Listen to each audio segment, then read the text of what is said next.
Greetings, Batprince here, and today we are playing Suzerain. Suzerain. Suzerain. Suzerain, rain, rain, suzerain, rain, rain, suzerain, rain, rain, suzerain. Oh, I will enslave and free. You are my flesh, burning like a raw summer's night. You are my country.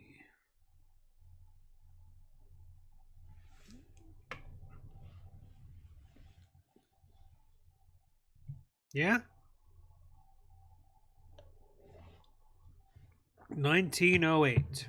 Kingdom of Sordland. You opened your eyes to this world. You came from a middle-income family in the city of Sword. Your parents named you Anton. As the only child of a diligent civil servant, you lived quite an ordinary childhood. Life was not bad. You were lucky enough to attend a well-known public school, but frequent fights broke out at the Rayne family home. These made you feel uneasy. The years passed. During history class at school, the bell started to ring unexpectedly. You heard a loud commotion outside. As everyone tried to figure out what was going on, the principal announced the historic revolution. The kingdom was no more. The Republic of Sordland was born. I was happy that I had the day off. I got to play outside because I was a child. After graduating, you passed the university exam with high marks. You had the opportunity to choose between several studies, and I chose law, economics, or history. Economics. During the first year, you attended a lecture with David Whiskey. He was a well-known diplomat from the foreign ministry and the son of a president. After observing the hall in silence, he explained why a market economy is a better option for Sordland. He argued for a system where prices for goods and the services are determined by the open market. I agreed in principle, or I questioned what I was being taught, or my only concern was passing the exams. Soldiers entered the campus in the evening and ahead of the first election. Many were in shock as the uniformed men created a security cordon and started arresting the teachers. A group of the students started gathering in protest along with your best friend Peter Vectorin. You decided to should I protest with the students or avoid any confrontation? I decided to protest with the students. This isn't right, my friends and my teachers. One of the officers made a loud announcement that echoed through the campus. General Lutheran declared martial law in order to restore their administration. Please stand back and disperse to your rooms. You joined the students that slowly marched towards a large group of soldiers. Suddenly, the soldiers charged. A student fell and was trampled as everybody started to running away. I held my ground. I could have ran off, but the soldiers beat me relentlessly. It was a gloomy year. The majority of the students and teachers displayed their opposition. Thus, Lockhaven became a target for a military regime. You didn't want to stay idle and decided to join Human Rights, Student Council, or political debate. Student Council. I will try to make a change in my school. The council was focused on increasing the student involvement in the campus, along with partaking in the budget. Through active participation, you gained skills, budget marketing, and leadership skills. In one of the meetings, Peter introduced you to one of his friends, Monica. And I said, "Hey Monica, hey Monica, who was a volunteer for the Shoreditch League of Women. You were immediately attracted to her intelligence, her beauty, or her diligence." Probably her diligence. I mean, she's a volunteer for that's cool. The politically charged environment led me to join the Red Youth, the Young Sorts, or stay away from any political organization. Oh, this is one of those things where I fail because I don't really know what socialists, nationalists, and all that sort of stuff means. But let's just click one and see where the story takes us. I like the sound of the red youth, but it also kind of sounds bad. Yeah, we'll go for the red youth. Go with your gut. June 22nd, 1928. The radio relayed that the communist General Ricard surrounded Luderin and his troops, demanding their surrender. They refused, and a heavy fighting broke across the country. You just couldn't believe it. The army was fighting amongst themselves. Sordland plunged into chaos. Ricard's sudden attack caused more instability in the country, but compared to the fascist Luderin, he was a real socialist. This convinced you to participate in a support match. You were chanting, "Freedom and equality and solidarity," or "Workers of the world unite," or "Bring down the fascists." Workers of the world, unite! I guess. Is this game going to get me in trouble on YouTube? You were marching under the protection of Ricard's soldiers. The students opposing the coup gathered a few hundred meters in front of you. Many nationalists were among them. You knew something was going to happen. I stayed. I didn't want to leave. I wanted to stay and be part of this. The Viva la Revolution! There was a massive clash between the two sides. Soldiers began to beat the students. Again, I get beaten every year. Every year I get beaten at school. This is why I go to school. I get beaten. Tanks started rolling forward. I've worked so hard at this school, and these are all the tanks I get. In this chaotic moment, you saw a young girl about to get run over by a tank. I save her. I run in and I couldn't reach her in time. I will never forget her face. Oh, that sucks. The clashes escalated into a full-blown civil war. The horrors made you isolate yourself for a while. Monica helped you cope, and the love grew between the two of you. However, it was a difficult time for love. The chaos must end. 1929, Republic of Sordland. The charismatic Colonel Tarlequin Sol orchestrated a sudden coup and brought an end to the chaos. He wrote a new constitution and restored stability. The people saw him as a savior. He formed the United Sordland Party and ran as a presidential candidate in the first ever elections. I voted for the party. I did. I thought he did good, right? The party won the election by a large majority. After graduation, you kept seeing Monica and noticed in her interest to marry. However, a letter arrived from the military calling you to fulfill your compulsory service. It was time to serve your national duty. A devastating civil war broke out in the neighboring country, Huelin. The distinguished Major Loef Lankier ordered you to lead your squad on a border patrol mission. It was very cold winter when you began marching out of Grumman Outpost. You could see your breath. After several hours of marching through the snowy hills, distant noises were heard. Visibility was too low to confirm the source of the squad. Crawled forward in formation and found the spot to observe. A group of refugees had made it beyond the border fence. Do we escort them back, or do we let them slip through? What is it that we were doing? Is this what we were meant to do? Escort them back, or are we looking for opposing troops? I guess escorting them back doesn't mean shooting them in the face, right? But they're trying to get away from a civil war. If I let them slip through, my troops won't respect me, will they? Oh, now we got some hard choices. Let's let them slip through. See what the troops say about that. I'm going to get shot in the back of the head. Am I going to even make it back to this last pot? Or are we just going to die somewhere around here? After the patrol, Major Lancaster arrived with anger and immediately relieved you of command, calling you a disappointment. One of your squad members had reported your actions. After several months of scrubbing the floors as punishment, your duties ended and you went back to civilian life. I guess I'd rather scrub the floors than shoot people in the face. You and Monica, hey, Monica, decided to share your lives together. After receiving the blessing of her parents, a ceremony was held in Holt Sword. During the same year, you worked hard to secure a high-paying job at the governed United Sordland Party. It was much more difficult to start your career on a good foot because of the refugee incident, but you still managed. Working for the ruling party was the easiest path to power. The financial compensation was too great to pass up, or it was the best opportunity to change the country for the better. If I hold that in my heart, then I can say the refugees was because I cared about human lives. Let's click that one.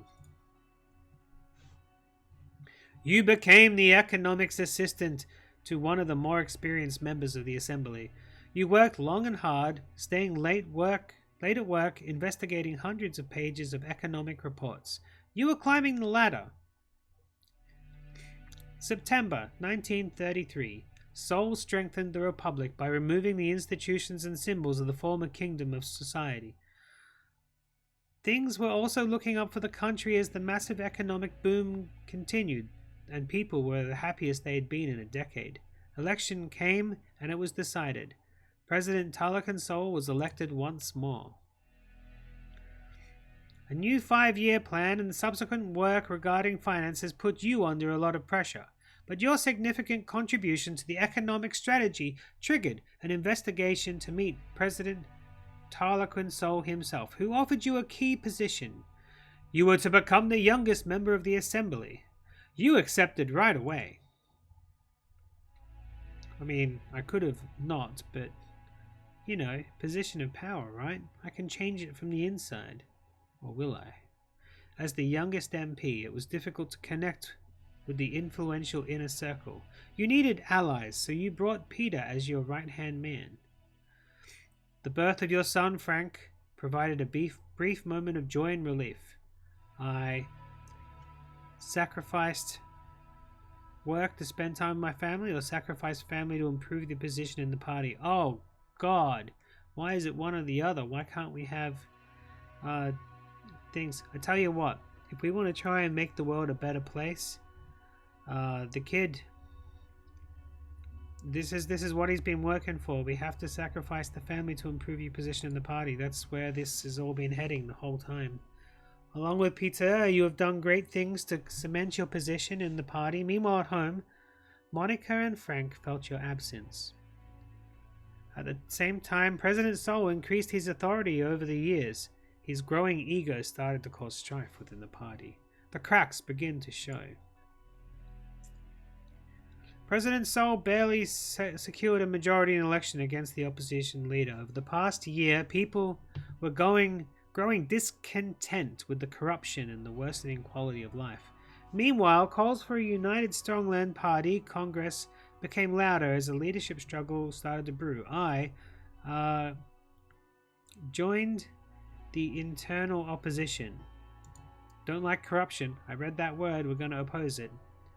You gave your support to Edward Alfonso, a reformist and a talented businessman, who was the main contender for the party leadership. Meanwhile, in a separate effort to secure votes before the Congress, President Seoul was meeting party members one by one. But he didn't approach me. He didn't approach you. The party Congress was nothing short of impressive. The banners of United Sordland were decorating every possible spot. Thousands of influential political figures, lobbyists, and benefactors gathered for this turning point. The voting of the party leadership began. I voted for Edward Alfonso. The efforts bore fruit, as the contentious leadership vote was won by Edward Alfonso. During the Congress, Seoul announced his retirement from politics. You knew the structure he had established was to stay. The country had become increasingly authoritarian. I was happy that he would finally leave. I was happy that he would finally leave. A month later, your daughter was born. Well, things can't be that bad at home unless it's not mine. Monica named her Deanna. She motivated you during a tumultuous period in the party. The general elections were approaching. The United Stumbling Party was under the new leadership of Edward Alfonso. Joined the party effort and campaigned for him. Did your best not to help him. Yeah, I campaigned for him. I mean, I voted for him. During the general elections with the main opposition leader, who was embroiled in a sex scandal with his secretary, diminishing their chances, the extensive privatization program proposed by Edward Alfonso secured an election victory for the United Sordland Party. Over the next years, I did my best in order to make it a better place. Tried all that was necessary to climb the ladder or dedicate yourself to the party. No, tried to make the place a better place. The place is a better place now. I'm trying to place the better place. Wow, we're nearly done. The presidency of Edward Alfonso saw many bold reforms, but it was followed by a serious economic recession. Other parties announced their bids in the 1953 election, but the unfair system hampered all oppositions to win. I thought that our party could not survive another crisis. We're worried about the economic recession, or worried that my reputation was tarnished along Alfonso. Wait, did I miss something? Let's just click one. Let's worry about the economic recession, because that's what I studied at school, and I'm trying to make the world a better place. We'll worry about that. That's what I'm going to worry about. I'm trying to remember everything I've selected. Oh dear. Together with Peter, your presence in the USP grew, and you became the face of a new wing in the party. You effectively took over the leadership as President Alfonso lost control of the country. The moment to make a move had come. Should I blame Alfonso for the crisis on television? Bribe and extort the inner circle, or advised? We should just advise him. You don't want to do any backstabbings and stuff here. He didn't take your advice seriously and started to reshuffle the cabinet, but most of his inner circle abandoned him. Your diplomatic attitude made the party vote you in as the leader. Following this, you announced that you would be running for president in the general election. Yes! With Peter as your running mate. It was my turn! Here we go. After visiting every city and town during the campaign, you made a speech on state television. You promised to enact democratic reforms. We're going to try and change the world for the better. That's what we're doing. We don't need tradition, but tradition. Tradition can suck it if it's not doing the best for the people. And it's just making us do things we don't want to do and we do not enjoy and is bad for the people. The people are tired of empty promises. We need fundamental change in our institutions and government. As a solid, transparent democracy awaits us, brothers and sisters, in a new constitution, and a new age is upon us. The broadcast ended. November 5th, 1953. On election day, millions went out to cast their votes. It was time to face the truth.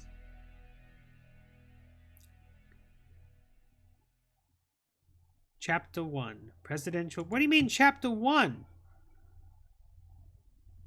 I'm the president now? And like that was just the intro? Was I always gonna be president? Did I just totally miss what this game's about? I thought it was a story just then. Oh my god, what is all this? I have to actually do presidency things now. That's like 18 minutes into the game. Alright, promote free market. I don't know. Diplomacy, north, south, I don't know. East, I don't know. Keep immigration relaxed because we let that kid through. We're going to go for education mainly because the health will come after people are educated to be healthy and to do healthy things and to do health stuff. Same with law and enforcement. Military can go suck it. I like paying for education even though I don't have kids because I don't want to be surrounded by dumb people when they grow up. Done. Your promises will be remembered and they'll have consequences. Yes, we're sure. Alright. Oh my god. We're only just starting the game. 2 weeks since we won the election. Now it's about sworn. So would I have become president no matter what I did? The die was cast. My story would begin. Something. Quick. I'm ready. Let's go. I'm trying to just do solemnly swear and the best. I'm just trying to get into the. It's an honor to the game. Brothers and sisters is what I said before, so I'll do it. Change and hope. We stand together. We will. Future awaits. Time charged now. Decades. Never been greater. Blah blah. Raised fist. It's a pleasure. So it still is just story talking, or no, there's still things to do. We can have a look at all the statistics as we do the story talking and make decisions. Okay, so I didn't lose that much of what the game's actually about, I don't think. I'm just going to click on things to see if I can get to something else. Oh, look, we can... Oh, look, we can look at places. Oh, boy. Okay, there's things to do over here. Lack of investment. Oh, wow, this is complicated. I don't know how to do any of this stuff. Ogland. Go to location. That's here. Golf of... Oh, we can read all the stuff. Oh, we just have to... Oh, wow, this is one of those games where you have to, like, read everything and get to it. And, like, know what you're doing.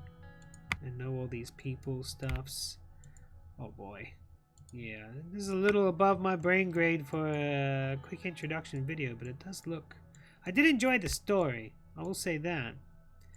And I'm sure if I had like a day to sit here and read all this and work it out, it would be muchly exciting. We can go to a briefing. Let's do that, huh? Yeah, briefings. Good morning, everyone. Yeah. Let's begin. We don't care what George has said. Wait for it. Yeah, cool. So I'm just not going to deal with it today. But hey, cool. We did some things. We did some... Stop being politics. Politics. Nighty night, kiddies. I'll see you sometime later.